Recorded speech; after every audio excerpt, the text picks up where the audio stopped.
À 23h17, Dar es Salaam bascule en 7 minutes dans un silence numérique. L'interruption est trop courte pour devenir une crise officielle, mais assez longue pour fissurer la confiance, surtout quand le trafic s'effondre d'environ 90% et que chacun comprend la dépendance à un point de contrôle unique. Pour ceux qui observent depuis Ouagadougou, la question se durcit. Si Ibrahim Traoré peut suivre ces cartes qui noircissent en temps réel, qu'est-ce que cela dit du droit de parler quand un simple interrupteur décide du moment ? Dans cette faille brève, une fracture commence déjà à s'élargir. Ce récit s'engage à éclairer, sans dramatisation superflue, ce qui se joue réellement lorsqu'un État choisit d'éteindre l'infrastructure numérique au moment le plus sensible de sa vie politique. La promesse est simple et mesurable pour le spectateur. Comprendre comment une coupure brève peut redéfinir le rapport entre pouvoir et société. Il ne s'agit pas seulement d'identifier une panne, mais d'examiner un mécanisme de décision, ses effets immédiats et ses répliques invisibles. L'enjeu dépasse l'épisode tanzanien. Dans un continent où la jeunesse connectée structure débat, mobilisation et économie locale, le silence imposé agit comme un test grandeur nature de la souveraineté civique. Quand les réseaux se taisent, ce ne sont pas uniquement des messages qui disparaissent, ce sont des médiations, des preuves et des contre-récits qui se fragilisent. À l'inverse, chaque tentative de verrouillage produit des détours, des copies, des circulations parallèles. Suivre cette séquence, c'est donc saisir ce que révèle une décision technique en apparence mineure, la capacité d'un système politique à tolérer la parole quand elle devient imprévisible. La première révélation tient en 2 chiffres, placés côte à côte. 7 minutes de coupure totale et environ 90% de trafic disparu. Ensemble, ils suffisent à ébranler l'image d'un pays présenté depuis des décennies comme un îlot de stabilité régionale. Ce rapprochement montre que l'événement n'est pas une simple anomalie technique, mais l'exposition brutale d'une dépendance structurelle à un point de contrôle unique. À partir de là, le contexte prend une netteté nouvelle. La Tanzanie s'est longtemps définie par la continuité politique, l'absence de guerre civile et une réputation d'équilibre rassurante pour les partenaires extérieurs. Le scrutin récent devait s'inscrire dans cette routine. Il se superpose pourtant à des bureaux de vote incendiés à Kamar et Kinondoni, à des vidéos brièvement visibles avant de disparaître, puis à des rues saturées de gaz lacrymogène. Le blackout agit comme un accélérateur. Il condense en quelques minutes des tensions que des années de discours avaient masquées. Les premières heures deviennent un laboratoire miniature. Les étudiants découvrent que leur téléphone cesse de répondre simultanément. Les chauffeurs de taxi nocturnes, privés d'application, relaient des fragments d'informations de bouche à oreille. Les rédactions locales improvisent des réseaux maillés hors ligne pour publier malgré tout.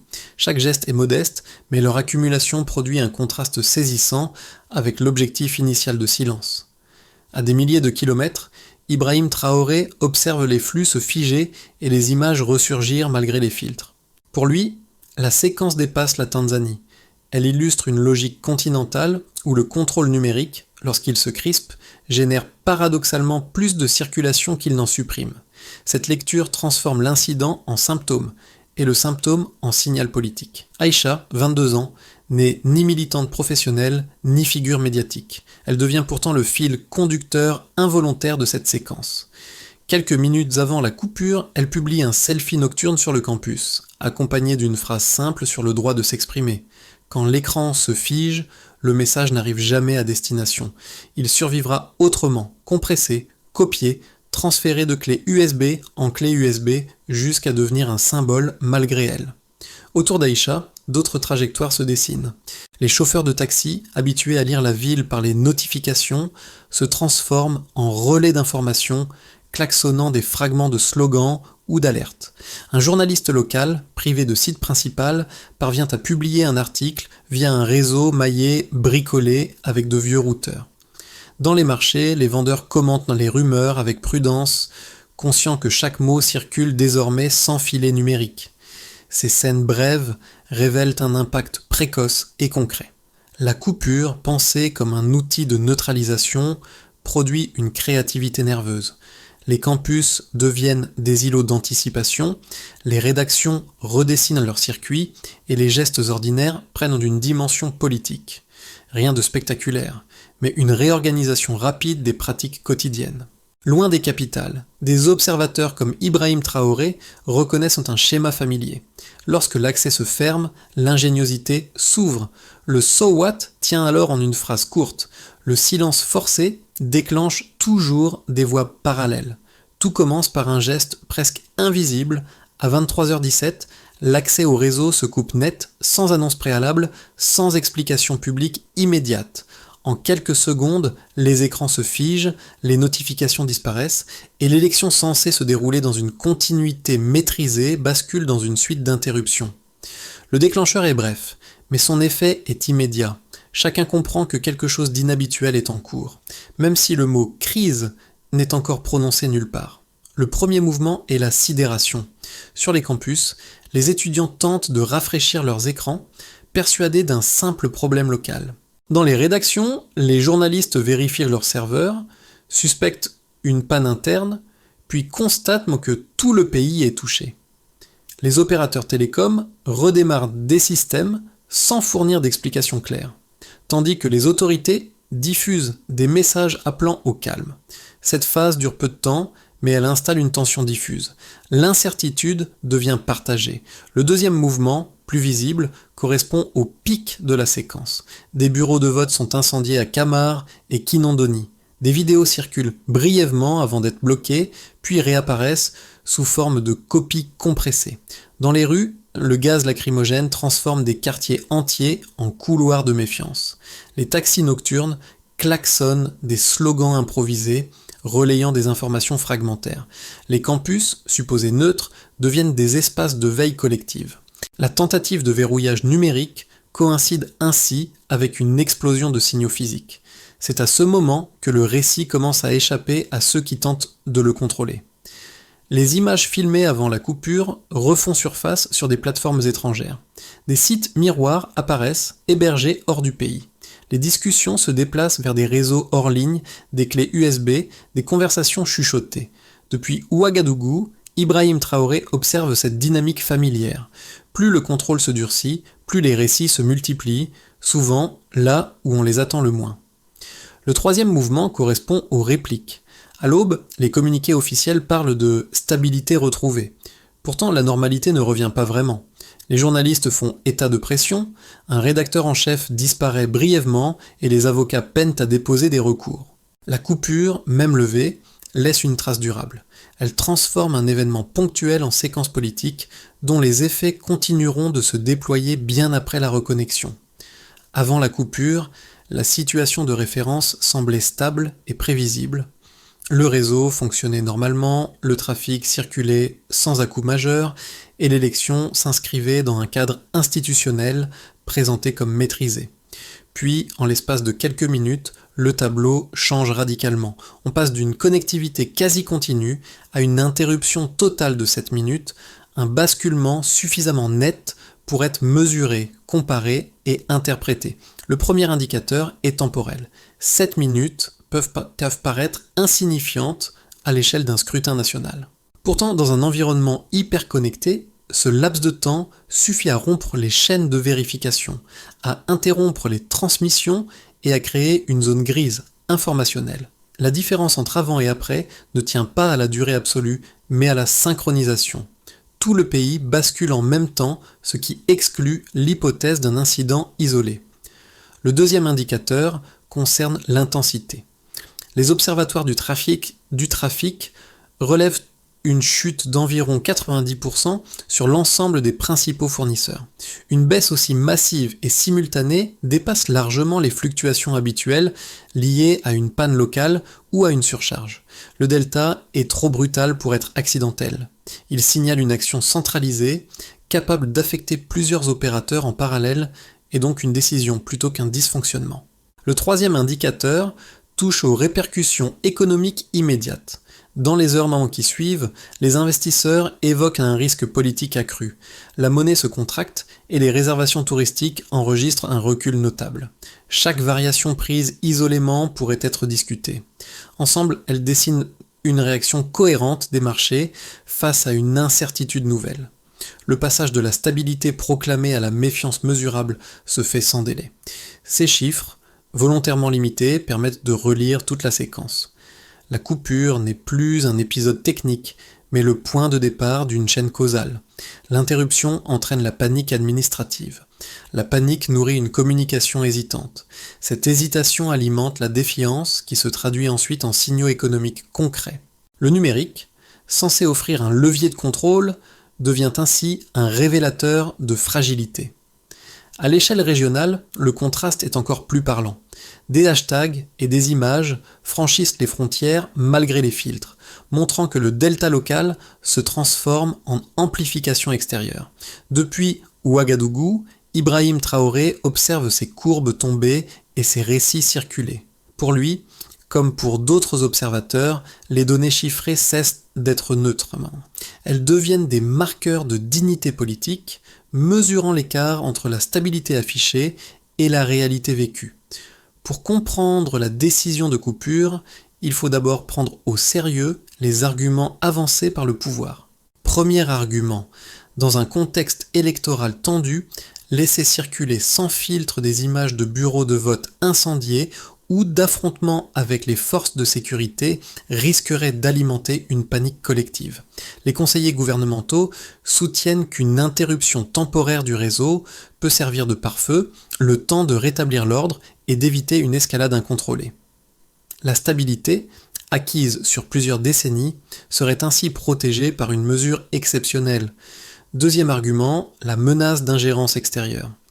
Les autorités évoquent la possibilité de campagnes coordonnées de désinformation, de vidéos manipulées ou de hashtags pilotés depuis l'étranger. Dans cette lecture, contrôler la circulation numérique ne viserait pas à réduire au silence les citoyens, mais à empêcher que des acteurs externes n'influencent le processus électoral. La coupure serait alors présentée comme un outil défensif, proportionné à un risque régional bien réel. Ces arguments paraissent cohérents, tant qu'ils restent abstraits. La réponse, issue des faits observés sur le terrain, en montre rapidement les limites. Les données du trafic indiquent une action centralisée, totale et non ciblée, qui affecte indistinctement journalistes, étudiants et services essentiels. Les témoignages évoquent des rédactions encerclées, des cartes de presse confisquées et des avocats empêchés de déposer des recours. Ces éléments excèdent largement le cadre d'une mesure temporaire de prudence. Surtout, la dynamique produite contredit l'objectif affiché. Loin de réduire la circulation de l'information, la coupure la déplace. Les vidéos réapparaissent via des réseaux étrangers, les discussions migrent vers des supports hors ligne, et les slogans franchissent les frontières sous forme de capture dans l'écran. La tension, au lieu de se dissiper, devient mesurable et visible. Dans cette confrontation entre logique sécuritaire et réalité sociale, des observateurs comme Ibrahim Traoré reconnaissent un schéma récurrent. Le contrôle numérique, lorsqu'il s'impose par la coupure, perd sa capacité à convaincre. Il transforme un argument de stabilité en preuve de fragilité et renforce précisément ce qu'il prétend contenir. Cette phrase courte suffit à changer la lecture de toute la séquence. Jusqu'ici, la coupure pouvait encore être interprétée comme un outil parmi d'autres, maladroit mais défensif. À partir de ce point médian, elle apparaît comme un déclencheur social. Le blackout ne suspend pas la parole. Il la déplace, la fragmente et la rend plus difficile à contenir. Le basculement ne se produit ni dans un ministère, ni dans une salle de presse, mais dans des espaces ordinaires. Sur les campus, des tracts portant un seul mot circulent sans coordination formelle. Le slogan « Kimyasio Amani » se propage d'abord comme un murmure, puis comme un chant, puis comme un rythme repris lors de rassemblements spontanés. Cette diffusion n'est pas planifiée. Elle émerge parce qu'un espace d'expression officiel s'est refermé, ouvrant mécaniquement des canaux informels. Les symboles suivent le même chemin. Des fresques apparaissent, parfois effacées dès le lendemain mais déjà photographiées et archivées. Des chansons militantes traversent les checkpoints dissimulés dans des objets banals. Chaque tentative de suppression accélère leur circulation. Le contrôle cesse d'être vertical. Il devient diffus et donc inefficace. Depuis Ouagadougou, Ibrahim Traoré observe cet écho inattendu. Pour lui, ce moment marque un seuil. La crise n'est plus seulement tanzanienne, elle devient le point où une génération comprend qu'elle peut nommer ce qu'elle refuse. À partir d'ici, le blackout cesse d'être un événement. Il devient un révélateur durable. Les effets du blackout se déploient en cercles concentriques, chacun touchant un groupe différent, mais relié par une même expérience de fragilité. Pour les institutions publiques, la première conséquence est une perte de crédibilité. Les communiqués appelant au calme paraissent déconnectés d'une réalité déjà documentée et archivée ailleurs. Les administrations découvrent que la maîtrise du récit ne suffit plus lorsque les preuves circulent hors de leur portée. La coupure censée restaurer l'autorité installe au contraire un soupçon durable. Chaque décision ultérieure est relue à travers ce précédent et la normalité administrative devient conditionnelle. Pour les entreprises et l'économie, l'impact est immédiat. Les acteurs dépendants du numérique voient leurs activités ralenties ou suspendues. Les paiements sont retardés, les chaînes logistiques désorganisées et les partenaires étrangers réévaluent leurs engagements. La contraction de la monnaie et la chute des réservations touristiques ne sont pas seulement des chiffres, elles traduisent une inquiétude sur la prévisibilité du cadre politique. Les entreprises locales apprennent alors à fonctionner en mode dégradé, cherchant des solutions hors ligne pour survivre. Pour les citoyens, et en particulier les jeunes urbains, la conséquence est plus intime. La coupure révèle que l'accès à la parole publique peut être retiré sans préavis. Cette prise de conscience modifie les comportements, prudence accrue, messages codés, déplacement de discussion vers des espaces informels. En même temps, elle nourrit une détermination nouvelle. Les slogans, les fresques et les réseaux improvisés deviennent des moyens de préserver une voix collective. Pour la région, enfin, l'épisode agit comme un miroir. À Nairobi, Lusaka ou Johannesburg, des étudiants et des artistes reprennent les références nées à Dar es Salaam. Les mots sur la dignité, souvent associés à Ibrahim Traoré, circulent comme un langage commun. Cette propagation n'est pas une simple solidarité symbolique. Elle signale l'émergence d'une conscience partagée où chaque blackout local est perçu comme un avertissement continental. Ainsi, les conséquences dépassent largement l'événement initial. Elles redessinent les rapports entre pouvoir, économie et société bien au-delà des frontières nationales. À moyen terme, 3 trajectoires plausibles se dessinent, sans prétendre prédire l'avenir, mais en clarifiant les logiques à l'œuvre. Premier scénario, la continuité contrôlée. Le pouvoir maintient une ligne ferme tout en ajustant ses méthodes. Les coupures totales deviennent plus rares, remplacées par des ralentissements ciblés ou des perturbations présentées comme techniques. Les lois existantes ne changent pas, mais leur application se fait plus sélective. Les mouvements civiques survivent sous forme diffuse, intégrés à des pratiques quotidiennes discrètes. La stabilité est préservée en surface au prix d'une normalisation du contrôle. Ce scénario repose sur l'hypothèse que la fatigue sociale l'emporte sur la mobilisation. Deuxième scénario, l'ouverture mesurée. Sous la pression combinée des signaux économiques, de l'attention régionale et de la persistance des réseaux étudiants, certaines inflexions apparaissent. Les autorités instaurent des procédures plus transparentes autour des décisions de coupure. Les journalistes retrouvent des marges de manœuvre limitées mais réelles. Les campus deviennent des espaces de débat encadrés plutôt que des zones de surveillance renforcées. Cette trajectoire n'implique pas une transformation politique profonde, mais elle réduit la conflictualité en reconnaissant que l'Internet ne peut plus servir d'interrupteur politique. Troisième scénario, l'approfondissement de la logique de force. La coupure s'installe comme un réflexe institutionnel assumé. Les arrestations ciblées se multiplient et certaines figures visibles sont poussées à l'exil. Les mouvements se fragmentent en réseaux hébergés à l'étranger, tandis que des archives anonymes documentent les abus. Le risque principal n'est pas l'explosion, mais l'érosion progressive de l'espace civique. Face à ces options, des observateurs comme Ibrahim Traoré privilégient une lecture conditionnelle. Plutôt que de demander ce qui va arriver, il devient plus pertinent d'identifier quelles décisions rendent l'ouverture possible et lesquelles rendent la fermeture probable. Ce cadre de réflexion ne promet pas de solution, mais il clarifie les choix collectifs à venir. Pour beaucoup de spectateurs, la séquence tanzanienne ne reste pas cantonnée à un événement lointain. Elle entre en résonance avec des expériences personnelles, parfois discrètes, mais persistantes. Premier groupe, les jeunes des villes connectées. Pour une étudiante à Nairobi, Dakar ou Ouagadougou, la trajectoire d'Aïcha n'a rien d'exotique. Elle reconnaît la crainte de perdre une bourse, un stage ou une inscription universitaire pour un message jugé inapproprié. Elle connaît cette autocensure douce qui s'installe quand les règles deviennent floues. Les mots sur la dignité, souvent associés à Ibrahim Traoré, donnent alors un vocabulaire à un malaise partagé, mais rarement formulé. Deuxième groupe, les professionnels de l'information. Journalistes, blogueurs, documentalistes, vivent la coupure comme une alerte concrète. La disparition temporaire d'un article, la pression sur une rédaction ou la confiscation d'un accès ne sont pas des abstractions. Chaque tentative de contrôle laisse une trace que des archivistes citoyens peuvent conserver. Ce mécanisme imparfait empêche le récit officiel de rester seul trop longtemps. Troisième groupe, les observateurs éloignés des zones de crise. Pour ceux qui vivent dans des contextes plus stables, le blackout agit comme un rappel discret. Le silence peut prendre des formes acceptables, presque confortables. Une vidéo qui disparaît, un flux ralenti, un commentaire suspendu deviennent des signaux faibles. Ensemble, ils posent une question simple. Quelle forme de silence avons-nous déjà intégrée sans les nommer ? Ces trois regards n'imposent maintenant pas une conclusion. Ils relient le spectateur au récit en montrant que cette histoire touche à des expériences communes. Imaginer une sortie de crise ne signifie pas promettre un retournement rapide.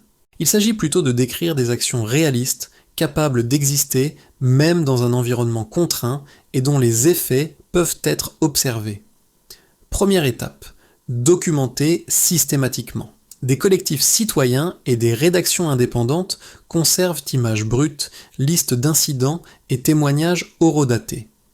Qui agit ? Journalistes et bénévoles. Quand en continu ? Comment mesurer nombre d'archives sauvegardées et réutilisées dans des recours ou des enquêtes ? Tant que les faits sont conservés, un récit unique ne peut plus s'imposer durablement. Deuxième étape, relier les espaces fragmentés. Les campus, les quartiers et les diasporas deviennent des nœuds famants d'échange. Qui agit ? Étudiants et associations locales. Quand ? Lors de périodes de tension. Mesure, diversité géographique des relais et rapidité de circulation des informations hors ligne. Troisième étape, transformer les déclarations en levier juridique. Même vague, les communiqués d'organisations régionales offrent des ouvertures. Qui agit ? Avocats et ONG. Quand ? Après chaque épisode de coupure. Mesure, nombre de procédures engagées ou de décisions contestées. Quatrième étape, intégrer la créativité quotidienne. Artistes, enseignants et musiciens diffusent des messages codés dans des œuvres ordinaires. Qui agit ? Acteurs culturels. Quand ? En permanence. Mesure, persistance des symboles malgré leur effacement. Depuis Ouagadougou, Ibrahim Traoré observe ces démarches comme des gestes cumulés plutôt que comme des actes héroïques. Ensemble, ils dessinent une logique simple. La résilience civique se construit par répétition, pas par rupture. À la fin de cette séquence, l'image qui revient n'est ni celle d'un bâtiment officiel, ni celle d'une foule compacte. C'est une scène plus fragile. Une bougie posée sur les marches de l'université de Dar es Salaam, photographiée avant que le vent ne la fasse vaciller. Ce geste rappelle les premières heures du blackout, quand la lumière manquait et que chacun cherchait un point d'appui, aussi modeste soit-il. La flamme devient un motif discret, reliant le début et l'après, l'instant de coupure et le temps long de ses conséquences. Autour de cette image, les trajectoires se recoupent. Aïcha n'est plus seulement une étudiante, mais un visage parmi d'autres, déjà archivé, déjà réinterprété. Les fresques effacées, les chansons dissimulées, les messages copiés hors ligne forment un même fil narratif. Rien de spectaculaire, mais une persistance qui résiste à l'oubli. Le récit ne s'impose pas par le volume, mais par la répétition. À Ouagadougou, un journaliste juxtapose cette photo à une phrase d'Ibrahim Traoré sur la dignité comme richesse première. Sans intention stratégique, le montage crée un écho entre deux jeunesses séparées par la distance, mais unies par un refus commun du silence imposé. La crise cesse alors d'être locale. Elle devient un miroir. Une flamme suffit pour fissurer le silence. L'histoire tanzanienne ne demande ni adhésion ni mobilisation immédiate. Elle propose autre chose, un temps de réflexion sur les formes de silence que chacun accepte, parfois sans les nommer. Les coupures franches, les vidéos qui disparaissent puis réapparaissent compressées, les messages qui n'arrivent jamais tout à fait composent un paysage familier. À force de répétition, ces micro-absences peuvent te sembler normales, presque techniques, alors qu'elles traduisent des choix profondément politiques. Les bracelets UAZ, les fresques effacées, les chansons transportées sur des supports discrets ne sont pas des symboles grandioses. Ils fonctionnent comme des indices. Ils montrent qu'un récit peut survivre sans être dominant, qu'il peut circuler sans être centralisé et qu'il peut persister même lorsqu'on tente de l'étouffer. Cette circulation lente, parfois invisible, constitue déjà une forme de réponse. Depuis Ouagadougou jusqu'au campus d'Afrique de l'Est, des figures comme Ibrahim Traoré apparaissent moins comme des modèles que comme des repères linguistiques, des mots pour dire la dignité quand elle est mise à l'épreuve. La question qui reste, simple et volontairement ouverte, s'adresse à chacun. Quelle forme de silence considérons-nous encore comme normale et lesquelles pourrions-nous commencer à fissurer, doucement ?